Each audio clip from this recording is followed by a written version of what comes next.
Good morning to all the students. Myself Sandeep Das. I am your computer teacher. Today we will discuss in session 3 in basic computer operation. The topic is function of an operating system. Okay. Today we will discuss new topic. The topic is function of an operating system. Another topic we will discuss types of an operating system.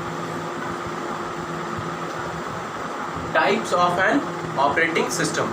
आज हम लोग दो topic देखेंगे.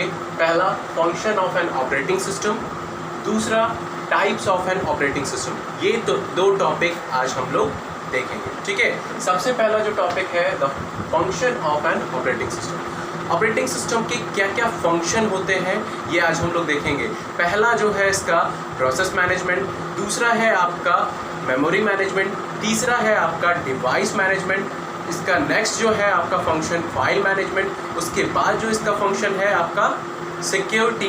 Then another function is error detection and last is job scheduling. These are the function of an operating system.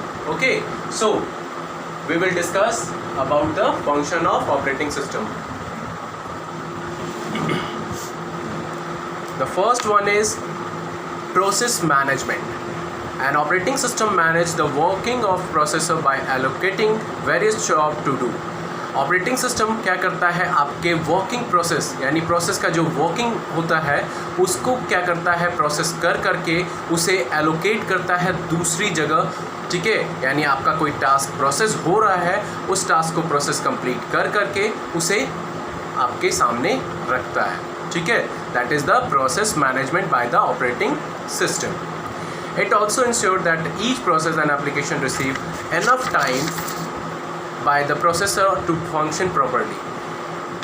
यानी हर एक जो application और process होता है आपके हर एक टास्क के लिए वो एनफ टाइम लेकर के और उसे सही तरीके से प्रोसेस कर करके प्रोसेस मैनेजमेंट के द्वारा उसे अच्छे तरीके से आपके सामने रखता है. यानी प्रोसेस मैनेजमेंट आपका जो ऑपरेटिंग सिस्टम के द्वारा प्रोवाइड की जाती है प्रोसेस मैनेजमेंट, उसमें क्या होता है आपके हर एक टास्क को अच्छे से प्रोसेसर के द्वारा प्रोसेस कर करके फंक्शन प्रॉपर तरीके से करके आपके सामने वो आपको देता है. ठीक है. The next function is memory management. N operating system manage that the sharing of internal memory, example RAM, catch etcetera among the multiple application.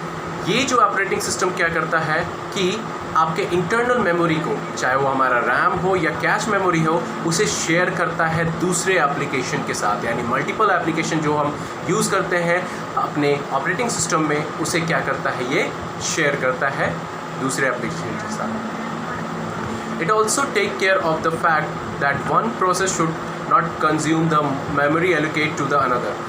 मतलब ये देखभाल करता है कि एक प्रोसेस करने में ये ज़्यादा समय ना ले, क्योंकि दूसरा प्रोसेस भी इसको करनी होती है, इसे प्रोसेस करना होता है, तो जा कर के ये विद इन अ टाइम में वो उस टास्क को पूरा करता है. उसके बाद ये दूसरे टास्क को कंप्लीट करने में समय देता है. ठीक है. An operating system has to make efficient utilization of different types of memories. ये जो ऑपरेटिंग सिस्टम क्या करता है, आपके पास जो अलग अलग तरह के मेमोरी होते हैं, या रैम हो या कैच हो, वो क्या करता है एक एफिशिएंट तरीके से आपके मेमोरी को यूटिलाइज करता है. ठीक है. Within the system to ensure the proper execution of every process. ये तो आपका मेमोरी को यूटिलाइजेशन करता ही है और साथ में ये इंश्योर करवाता है कि आपका एग्जीक्यूशन सही तरीके से हो रहा है कि नहीं, हर एक प्रोसेस सही तरीके से होना है, ये जाकर के मेमोरी मैनेजमेंट ये सब कुछ देखता है. ठीक है. Then next is device management. Operating system control all the working of the input output device. Operating system क्या करता है, आपके जितने भी इनपुट आउटपुट डिवाइसेस हैं उसको ये कंट्रोल करता है. आपके जितने भी इनपुट है या आउटपुट डिवाइसेस आपके ऑपरेटिंग सिस्टम के साथ जुड़ा हुआ है उसको ये देखभाल करता है. डिवाइस मैनेजमेंट में ये होता है कि आपके जितने भी डिवाइस ड्राइवर है, चाहे वो इनपुट हो या आउटपुट हो, तो उसको ये कंट्रोल करता है, मैनेज करता है. It receives the request from these devices, perform the specific task and communicate back to the requesting process. ये क्या करता है ना, रिसीव करता है जिधर से ये रिक्वेस्ट भेजा जाता है, ठीक है, उस डिवाइस के द्वारा रिक्वेस्ट भेजा जाता है ऑपरेटिंग सिस्टम के पास। उसके बाद सर्टेन टास्क को वो परफॉर्म करता है, उसके बाद वो फिर से वो प्रोसेस करके वो बैक टू द डिवाइस दे देता है।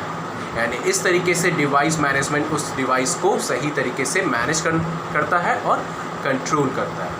That is the device management. The next is file management.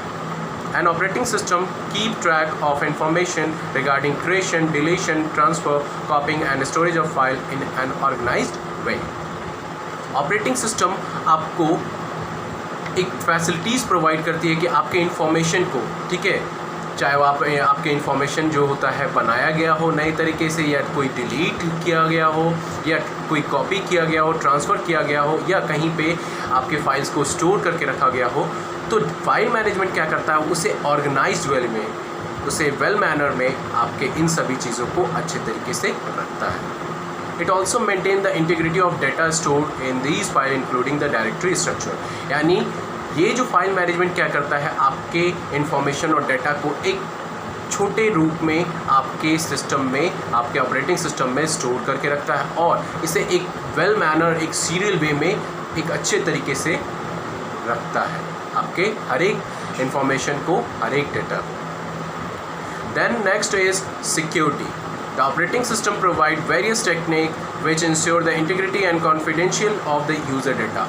ये ऑपरेटिंग सिस्टम आपको प्रोवाइड करती है सर्टेन टेक्निक्स कहने का मतलब कि आपका डेटा एक अच्छे से सही तरीके से सिक्योर रहे, वैल्यूबल रहे, उसके लिए आपको ये ऑपरेटिंग सिस्टम सिक्योरिटी प्रोवाइड करती है, ठीक है। यानी कॉन्फिडेंशियली तरीके से आपका डेटा, आपके इंफॉर्मेशन आपके पास रहे, तो ये ऑपरेटिंग सिस्टम आपको सिक्योरिटी फुली तरीके से प्रोवाइड करती है।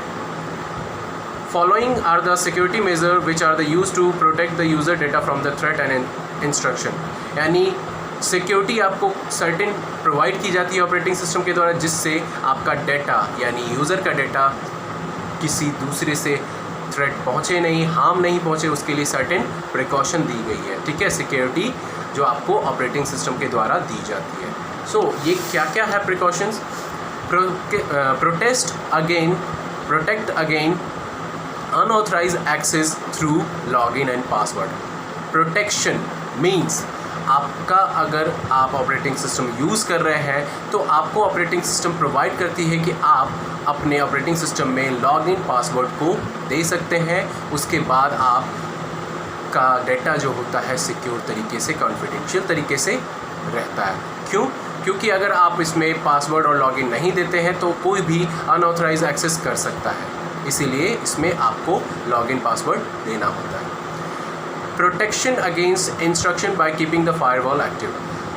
दूसरा जो इसका जो प्रोसेस है कि आप फायरवॉल को एक्टिव करते हैं अनऑथराइज एक्सेस से बचने के लिए, अनऑथराइज नेटवर्क से बचने के लिए, तभी जाकर के आपका डेटा सिक्योर रहता है, ठीक है।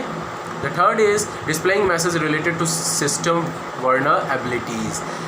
ये आपको जो सिक्योरिटी यानी ऑपरेटिंग सिस्टम के द्वारा ये जो सिस्टम सिक्योरिटी आपको प्रोवाइड की जाती है, इसमें सर्टेन मैसेज शो होता है आपको। जैसे अगर कहीं से हार्म पहुंच रहा हो, आपके डेटा को थ्रेट पहुंच रहा हो, अनऑथराइज एक्सेस हो रही हो, वो तुरंत आपको डिटेक्ट कर देता है सर्टेन मैसेज आपके सिस्टम में, तो जाकर के आप उसे देखते हैं और उसको रिजॉल्व करते हैं। ये है सिक्योरिटी जो आपको ऑपरेटिंग सिस्टम के द्वारा फंक्शन प्रोवाइड कर दी जाती है, ठीक है।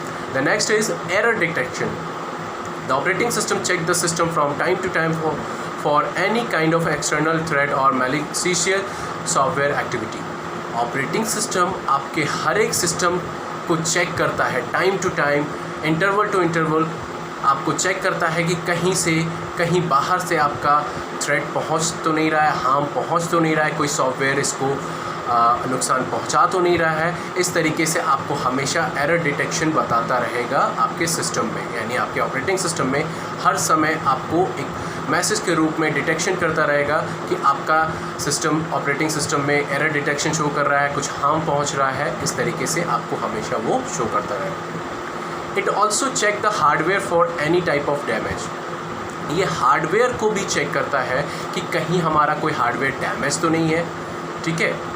In this process, it display a number of alert or to the user so that the appropriate action can be taken against any flaw or damage caused to the system. ये क्या करता है, इस प्रोसेस में number of alerts जारी करता है user को, ठीक है, सर्टेन मैसेजेस के द्वारा अलर्ट करता है कि आपका एक्शन परफॉर्म करना है, सर्टेन डैमेज ना हो आपके सिस्टम को, तो सर्टेन मैसेज के थ्रू उसे अलर्ट करता है यूज़र को एरर डिटेक्शन के द्वारा, ठीक है. The next is job scheduling in a multitasking operating system where multiple program run at a same time. हमें पता है कि ऑपरेटिंग सिस्टम में हम मल्टीपल टास्क एक समय में कर सकते हैं, ठीक है, एक समय में हम मल्टीपल टास्क परफॉर्म कर सकते हैं. The operating system determine which application should run and what order. हमारा ऑपरेटिंग सिस्टम ही जानता है कि कौन सा एप्लीकेशन कब रन होगा, ठीक है. ये ऑपरेटिंग सिस्टम जॉब शेड्यूलिंग के द्वारा सब कुछ पता होता है, यानी कौन सा एप्लीकेशन रन होना है, कौन सा एप्लीकेशन पे वर्क होना है, ये operating system job scheduling function के द्वारा परफॉर्म होता है. It also check that how much time should be allocated for each application to. ये चेक करता है जॉब शेड्यूलिंग कि हमें कितना टाइम उस एप्लीकेशन पे रन करना है, वर्क करना है, ये उसे एलोकेट करता है टाइम को, ठीक है, कि उस पर कितना टाइम उसे देना है. That is the job scheduling. The next topic is types of operating system. In past 3 decades, यानी पहले कुछ समय में कंप्यूटर जो है वो अपनी फील्ड में बहुत ही आगे बढ़ चुका है. उसके परफॉर्मेंस को लेकर के, उसकी इफ़िशियंसी, उसकी एक्यूरेसी को लेकर के कंप्यूटर और भी ज़्यादा आगे बढ़ता जा रहा है अपने फील्ड में, ठीक है. This has been possible due to the evolution of operating system. जैसे जैसे समय बदला हमारा ऑपरेटिंग सिस्टम भी बदलता गया, यानी जैसे जैसे जनरेशन बदला हमारा ऑपरेटिंग सिस्टम का भी जनरेशन बदलता गया. सो ऐसे कुछ ऑपरेटिंग सिस्टम आज हम लोग देखेंगे, ठीक है. सबसे पहला single user operating system. These operating system could support only one user to do one thing at a time. ये ऑपरेटिंग सिस्टम में एक यूज़र एक ही समय में एक ही टास्क को परफॉर्म कर सकता है और कोई टास्क नहीं परफॉर्म करेगा. The most popular single user operating system वो Microsoft window 3.1, Microsoft window 95, Microsoft DOS. यानी इन सभी ऑपरेटिंग सिस्टम में एक समय में एक ही यूज़र इस पे वर्क कर सकेगा, एक ही समय पे एक ही यूज़र एक ही वर्क को कर सकेंगे. That is the single user operating system, यानी एक ही यूज़र और कोई यूज़र नहीं. उसके बाद द नेक्स्ट जो ऑपरेटिंग सिस्टम है आपका graphical user interface. This operating system is graphic based and interactive in nature. ये ऑपरेटिंग सिस्टम ग्राफिक बेस्ड होता है, ठीक है, जो नेचर से रिलेटेड. आपको ग्राफिक बेस्ड मतलब कुछ ऐसे इसके डिजिटल पिक्चर्स या कुछ ऐसे इसके सीन्स होते हैं जो हमें देखने को मिलते हैं हमें अपने ऑपरेटिंग सिस्टम में. The command they are replace by graphic symbols display on the computer screen called icon. हमें जो कमांड दिखते हैं कुछ ऐसे पिक्चर्स के द्वारा जो हमें अपने सिस्टम में, उसे आइकन्स बोलते हैं. वो ग्राफिकल रूप में आपको रिप्रेजेंट करते हैं. तभी जाकर के हम समझ पाते हैं कि ये क्या है, ये इसका क्या वर्क है. तभी जाकर के हम उस ग्राफिकल रूप में जो देखते हैं हमारे सिस्टम पे उसे आइकन का रूप बोलते हैं. तभी हम अपने कंप्यूटर सिस्टम पे वर्क कर पाते हैं.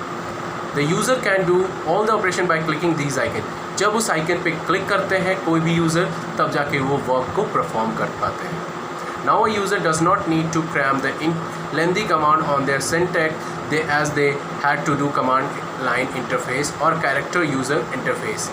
यानी ऐसे यूज़र को कभी ऐसे कमांड की ज़रूरत नहीं होती है जो उनके लिए प्रॉब्लम हो. ऐसे ऑपरेटिंग सिस्टम पे उनको काम नहीं करनी पड़ती है जहाँ पे उनको बहुत सारी प्रॉब्लम आती है.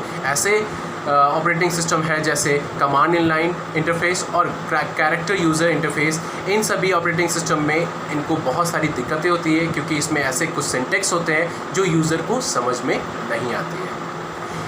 तो ग्राफिकल यूज़र इंटरफेस के जो एग्जांपल है Windows operating system, Mac OS और लाइनेक्स, ये सब ग्राफिकल यूज़र इंटरफेस का एग्जांपल है.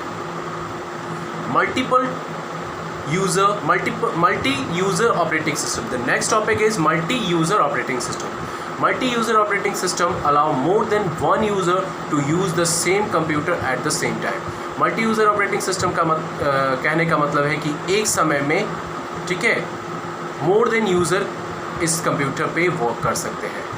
Sometime operating system which fall in the category are Linux, Unix and Microsoft Windows. कुछ ऐसे ऑपरेटिंग सिस्टम देखे गए हैं जिसमें एक समय में बहुत सारी यूज़र इस पे वर्क कर सकते हैं. वो हमारा ऑपरेटिंग सिस्टम है Linux हो गया, Unix हो गया और Microsoft Windows ऑपरेटिंग सिस्टम. इन सभी ऑपरेटिंग सिस्टम में एक समय में लॉट्स ऑफ यूज़र्स वर्क कर सकते हैं.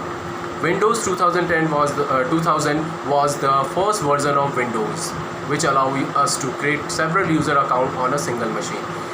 Windows 2000 पहला ऐसा वर्जन था Windows का जो हमें अलाउ करता था कि इस ऑपरेटिंग सिस्टम पे एक सिंगल मशीन पे हम बहुत सारे अपना यूज़र अकाउंट को क्रिएट कर सकते हैं. ये ऐसा पहला वर्जन था Windows का. Then multitasking operating system. The ability to perform more than one task at a single instant of timing is called multitasking. यानी एक समय में बहुत सारे more than one task at a single instant time, एक समय में बहुत सारे टास्क को परफॉर्म करना उसे मल्टीटास्किंग बोलते हैं. यानी एक समय में हम बहुत सारे मल्टीटास्क को परफॉर्म करते हैं उसे मल्टीटास्किंग ऑपरेटिंग सिस्टम बोलते हैं. An operating system which capable of doing multitask or executing process while using common process resource like CPU is called multitasking operating system. Operating system के अंदर वो कैपेबिलिटी होती है कि वो मल्टीपल टास्क, ठीक है, वो एग्जीक्यूशन प्रोसेस उसके अंदर होती है कि वो सर्टेन टास्क को एट अ टाइम कर सकता है. मोर देन वन टास्क को एट अ टाइम वो करके हमें प्रोवाइड करते हैं वो सारी फैसिलिटीज़. जैसे हमारा CPU एक समय में बहुत सारे मल्टीटास्क को परफॉर्म करते हैं, इसी को बोलते हैं multitasking operating system. The next is multi threading operating system. जो नेक्स्ट हमारा जो है ऑपरेटिंग सिस्टम वो multi threading operating system. These are the operating system which allow different parts of an application और प्रोग्राम टू रन सिमिल्टेनियसली. ये operating system क्या करता है ना, डिफरेंट पार्ट्स ऑफ एप्लीकेशन को और प्रोग्राम को थोड़े समय के लिए रन करवाता है. ठीक है. This feature of multi threading can delay the execution response of certain processes. ये जो आपका मल्टी थ्रेडिंग जो ऑपरेटिंग सिस्टम है ये क्या करता है ना, आपके एग्जीक्यूशन को रिस्पॉन्स करता है सर्टेन प्रोसेस के लिए. यानी जब तक हमारा एक कंप्लीट नहीं हो जाता प्रोसेस तब तक ये दूसरे प्रोसेस को कंप्लीट नहीं करता. यानी थोड़े समय के बाद ये अपना प्रोसेस एग्जीक्यूशन करता है. For example, if a host a game server on a LAN, your friend will be utilize different parts of the same game by connecting your computer at the same time. Example में बताया गया है कि अगर कोई एक host जो game server, ठीक है, LAN से कनेक्टेड, LAN पर है, यानी लोकल एरिया नेटवर्क पे आपका एक होस्ट है, ठीक है, और आपका दोस्त चाहता है कि आपसे वो जुड़े, ठीक है, तो जाकर के वो जब तक वहाँ से परमिशन नहीं होता है तब तक वो उस समय वो नहीं जुड़ सकता. ठीक है. All the resources will be utilized from your machine which can degrade performed by your system. जितने भी रिसोर्सेज इसमें यूटिलाइज होते हैं, यूजेस होते हैं, ठीक है, आपके मशीन के द्वारा, वो एक बेहतर परफॉर्मेंस देने की कोशिश करते हैं अपने सिस्टम के लिए, आपके सिस्टम के लिए. ठीक है. तो जाकर के ये मल्टी थ्रेडिंग ऑपरेटिंग सिस्टम कहलाता है. The next is RTOS, real time operating system. Real time operating system is design to handle real life scenario and problem. ये रियल लाइफ के ऊपर और प्रॉब्लम के ऊपर आधारित ये ऑपरेटिंग सिस्टम को बनाया गया है. ठीक है. Such operating system have the capability to prioritize the process, minimize execution time and work independently. ये ऑपरेटिंग सिस्टम अपने आप में कैपेबिलिटी रखती है कि प्रोसेस करना, मिनिमाइज एग्जीक्यूशन टाइम और वर्क इंडिपेंडेंटली, ये सारे वर्क खुद ब खुद ये ऑपरेटिंग सिस्टम सारा परफॉर्म करता है. Whenever you book an air ticket online, you are actually communicating with the real time machine which is handling your data independently. अगर मान लीजिए आप एयर टिकट ऑनलाइन बुकिंग करते हैं तो वो क्या करता है, रियल टाइम में वो कम्युनिकेट करता है उस मशीन से जो आपके डाटा को इंडिपेंडेंटली वो हैंडल करता है और वर्क करके उस प्रोसेस को कंप्लीट करता है, आपके सामने रखता है. Giving you instant response and securing your information while maintaining the same feature for all the other customer who are online at your moment. यानी ये क्या करता है, इंस्टेंट रिस्पांस देता है. आपके जो इन्फॉर्मेशन जो आपने इस ऑपरेटिंग सिस्टम पे यूज़ कर रहे हैं, आपके इन्फॉर्मेशन को वो सिक्योर तरीके से हैंडल करता है, मेंटेन करता है और उसे ऑनलाइन के थ्रू उस कस्टमर को वो सारी फैसिलिटीज़ प्रोवाइड करती है जो आप इस पे वर्क करते हैं, परफॉर्म करते हैं सर्टेन टास्क को, वो विद इन अ सेकेंड आपके इन्फॉर्मेशन को कंप्लीट करता है टास्क को और आपके सामने रखता है। Distributed operating system. Distributed operating system runs on a computer which are located in different geographical areas interconnected through a network. Distributed operating system कहने का मतलब ये ऐसा कंप्यूटर है जो दूसरे जगह यानी दूसरे एरिया में ये जाकर के एक दूसरे नेटवर्क के थ्रू कनेक्ट होता है, ठीक है। It control these interconnected system and make them appear to a single computer.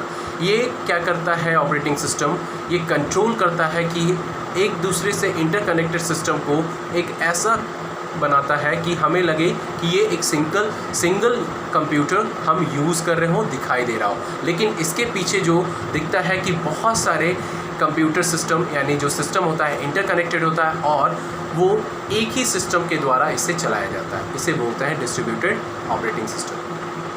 It allows all the linked machine to access data, software, process tasks over a network, geographical dispersed computer.